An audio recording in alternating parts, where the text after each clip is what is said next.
Thank you, and thank you to Pareto for arranging these 2 days. It's been inspiring and a lot of learning, I think, and also quite socially quite nice to be back. But I think we all can learn a lot from each other and what other companies are doing and how it all fits together. So it's been a very, at least for me personally, a very interesting conference, probably the best conference I've been on in Pareto. Anyway, Archer, I'll go quickly through you. One of the key messages is to say that actually Archer within the oil and service segment, we are very well placed. We have shown and demonstrated a quite resilient business model. We are operating mostly in the production of brownfield area of oil and gas. That means that we have very limited exposure to exploration, facility development, but we are the ones that are out there drilling and doing well intervention, workover and P&A for all the existing fields. So in the production phase and P&A phase of the industry. So what we say is Archer is going to be the one that plugs the final well in the North Sea. We're going to be here the longest. And we have probably the most people offshore in Norway involved in drilling and intervention. We have about 1,500 people in Norway going offshore every week, every day, every month. So we are the machine. We actually drill globally around 35% of all wells that Equinor does. So think about that. We are quite large and an important player in this segment. The good thing also, we have for the last 6 years been able to have a positive cash flow from operations. We have, EBITDA margin in the 10% range, and we are able every year to fund our investments and also pay all our interest expenses. So we have not gone through any hard restructuring, but we have been able to reduce our net interest-bearing debt by roughly $275 million over the last 6 years. It's hard work, some capital raise, some debt forgiveness, and then generating our own cash flow. And I'll come back more to the energy transition at a later stage. This slide I don't want to go into too much. It's a complicated story, Archer, always, because we have a lot of segments. And oil service is quite complicated for the people outside. It's not one segment, it's many segments. But if you think about what I said already, platform drilling is our biggest revenue generator, together with very integrated with engineering. And we basically modify and take care of drilling facilities on operators' platforms. And we drill all their wells, typically long-term contracts, quite asset light. The biggest area of growth we've had the last few years is within the well services division. I'll come a bit more back to that. That's basically what we say. We have oil tools division and wireline division. Come back to the growth story there. And then we have a land drilling business in Argentina, which, if you go back to 2016, probably was 45% of our revenue. But today is much less important and is roughly more than 22-23% of our annual revenue. So the risk in Argentina doesn't impact us so much anymore like it used to do if you look back 5 and 10 years. Just quickly, I'm not going to go into the details on the numbers either, but if you can see on the revenue side, we have rebounded quite nicely from the lows of last year's in the middle of the COVID-19 situation, with revenue grown about 20%. That's a big number on the top line, but actually most of that has come through Norway. But there's areas still lagging behind. And when we deliver these results, we still have a very poor condition or situation in Argentina. The UK market is still very slow. West Africa is still very slow. And Australia is not picking up yet. Starting to pick up. So this is where we see that we still have momentum to go. And really the reason why we're back so hard now is because we've grown in Norway, taken market share and won contracts. And again, I just wanted to, we like to show our cash flow or net interest-bearing debt development. So consistently, year on year, we have reduced our net interest-bearing debt. And we have more than $100 million of available liquidity. So this option doesn't go out of money. We have very limited amortizations scheduled before 2023. And just to give you some more idea about oil field and how we look at the market, I think most people will say there are going to be less greenfields going forward. And what we are living off is really the brownfield part, or the production part of the industry. So we are there. When you read in the newspaper that they extend, you know, Snorre to 2045, or Gullfaks or Statfjord and all these fields, that's where we are operating. So whenever they say they're going to extend the life of these assets and upgrade them, you know, the latest Troll phase 3 now, we are on Troll. So that's where we are, and we have today about 12 to 15% of our revenues already in P&A. That it means that our drilling crews or our services are involved in P&Aing the wells, that permanent abandoned wells. It is happening. The biggest market today is in the UK, but it's also in the Norwegian sector. Just take the last few years. Veslefrikk is going to be finished now, probably in Q1 next year. Gyda, Archer did all the P&A work for Gyda, and that was finished now in September. And last year we did the Heimdal. So P&A is happening also in Norway, actually. So we are in a late, you know, phase of the industry, but luckily now we saw all the big investment plans from Aker BP and Equinor and everyone. So at least in the next few years, there's still going to be investments and bring some greenfields on stream that will give us a long period of operations in the Norwegian sector. Yeah, I'm not going to go into the details of the markets. The P&A market is quite huge. It's also quite competitive, but we have taken good market share and has already proven our position there. And I said we are planning to be here, and we are planning to be the ones that leave the Norwegian continental shelf the last. A good story here on what we try to do within our industry. Wireline has been a challenging market for many years. Lots of private equity money that came in and bought companies and invested in equipment. So for the last few years, we had a fairly low revenue, but we managed to stay cash positive. This year, we had a very good, solid strategy, both in getting award of Equinor contract with Schlumberger and Weltec as partners, and the ConocoPhillips. So from, you know, if you look at the number 2020, we roughly have $3 million of revenue per month in Wireline. The last few months, now we are running at around $12 million per month in revenue. Half of that about is just pass-through revenue from our partners with a little bit of margin, but it shows that there's still room to take market share for the best players. That's what we try to be. We don't think the market is going to be, you know, much bigger, but we are going to take our market shares and then expand that market share to other places. We also bought Deepwell, one of our competitors, so the marketplace has also changed in terms of wireline. There's been 3 players competing very hard on mechanical wireline. Now we have 2 players left, and we have 5-year firm contracts plus 6 years of options. And there's not going to be capital for new equipment in this segment, so we are quite sure it's only going to be 2 people or 2 companies competing for these contracts to the end of the Norwegian shelf. They do that. I mean, Wireline is all on the production fields every day, more or less, okay? They have campaigns to clean up, intervene, or do something on their wells, okay? So it's quite active segment. We have around 400 people going offshore just within Wireline, our Wireline division.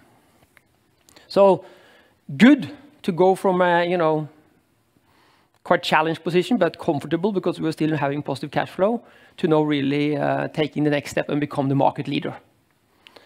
And that's also part of fueling this growth here, which we talked about earlier in well services.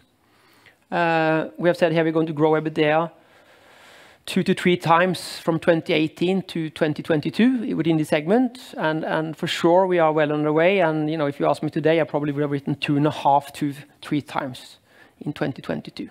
So this is solid, and it's backed on contracts. So you know, this is not because the market is bigger; it's because we are better. We are developing new technologies and taking our market share. A little bit about sustainability. There's been so many presentation focus on that, and you know, mainly taking the main stage on all presentations. I would say the following for us: sustainability is about the foundation of being, you know, Lord in your own house, which is to generate enough cash flow to do what you want to do and to stay keep your key stakeholders happy.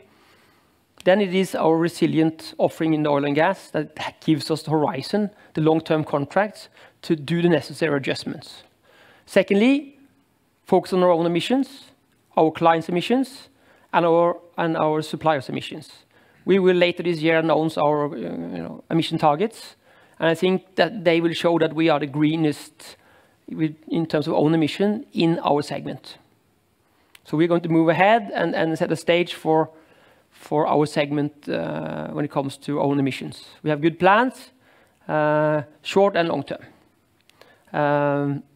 When it comes to the green energy, we are certainly seeing quite a few opportunities, but we are a bit more careful than many other companies. We are looking at the opportunities, analyzing the opportunities, and taking the steps to make sure that we have the right products and competence before we say we are there.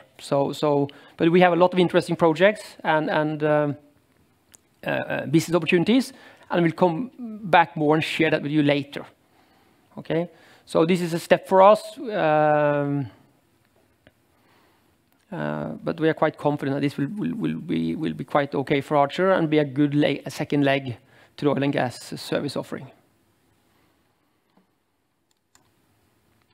So here we have a new slogan that we like, making brownfield greener. Okay, so as oilfield service companies, about developing technologies that reduces the energy and the time spent, for example, for P&A. So here we have a few examples of new developed tools that Archer has proprietary technology around that reduces the time to permanently abandon a well. So when you save 60 hours, that means that one of Odfjell rigs is spending 60 hours less on that well. It means that Statfjord A drilling facility was 60 hours less time. And then you have the corresponding CO2 emission savings for them. So this is what we have been able to do a lot on P&A, and that's why we today has a good market position within P&A. And everyone that knows this market internationally, the P&A market is huge. There's a lot of different wells, different regulations, but there's a lot of application for what we have developed in Norway and partly already exporting internationally. So this is one of our growth areas for sure in the next 5 to 10 years is the P&A globally.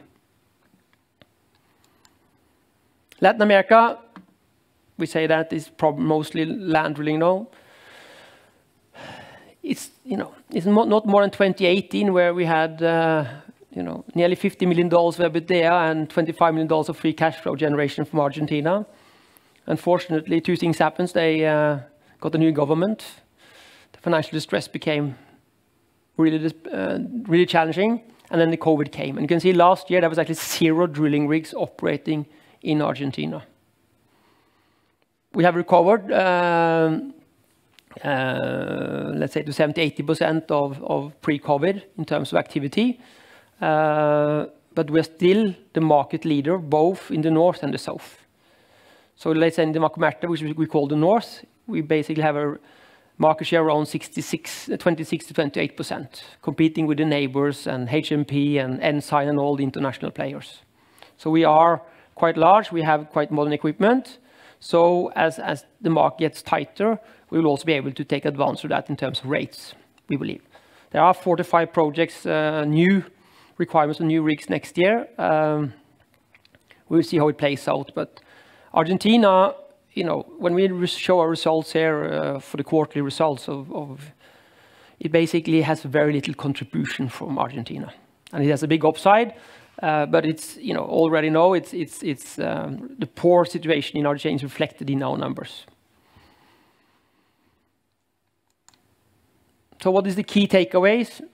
Archer is going to be the last company in oil service on the North Sea. We are going to be the guys who drill all the last wells and do the intervention and do the permanent plugging and abandonment. So we have a quite long horizon on our operation, quite lots of people involved, and we are luckily developing the strategies for the future operation of the oil fields with our clients, especially Equinor, where Schlumberger and Archer is part of the FLX project, which is basically how we are going to operate the late life of all the assets they own in the North Sea. So it's Archer and Schlumberger has been invited to this journey. We probably have On the rigs where we have both platform drilling and wireline, we have 65% of all employees that is related to production of oil and gas, or the drilling part of it and the intervention. So we are a very big player, and that at least gives us a good foundation to find out how we can be more effective and keep these fields positive for as long as possible. Yeah, we mentioned the brownfield position. Basically 90% of all our revenue is from brownfield. And if you go to Eastern Hemisphere, I think it's 97 or 98% of all activities related to brownfield or decommissioning. And we are generating our cash flow. We're staying within our means. That has been challenging. We have quite a lot of debt as a board and the Pareto team would notice. But we are handling it quite well, and we have been handling it every year with positive cash flow through challenging years now in the last 6 years. So that's why we say we have a resilience, our own operations. When the market drops, we are able to cut the cost or adjust the operations or make growth in other areas. So that has worked quite well for us. And the commitment to the energy transition is based on our position in oil and gas, making that greener, but also developing new revenue sources and revenue streams. That was it. Thank you very much, Dag. Is it any questions from the audience? Yes, Bård. Just starting with Argentina. Historically, you made more money in the north, yep, and then you lost some money in the south. How is that right now? It's break even in the south and cash flow wise, and positive cash flow in the north as well. But both are challenged, but we're not losing money in any of the operations. And just a quick question for me. You mentioned your acquisition of Deepwell in the North Sea. Yeah. But will we see further consolidations in your other segments? We hope so. But it's a challenge for the industry to consolidate because we all have very different balance sheets. And some people want to get out. Lots of private equity company wants to sell out, but they want to have a price that is not possible for buyers today. So the question is when that will come, or if it will come, where we can meet and see bigger consolidations. I think you will see some of it, but really the balance sheet is the challenge to consolidation. You see the same in the US onshore market. It is a relative debt profile and earnings that kind of kills the good industrial logic of combining companies. Okay, thank you very much. No further questions? Yeah, there. Can you say some words about debt maturities? We are in, I think it's 1st of October 2023. Before there, we have, let's say, moderate amortizations. I think it's about $15 million per year in amortization. So it's fairly comfortable. Okay, thank you very much.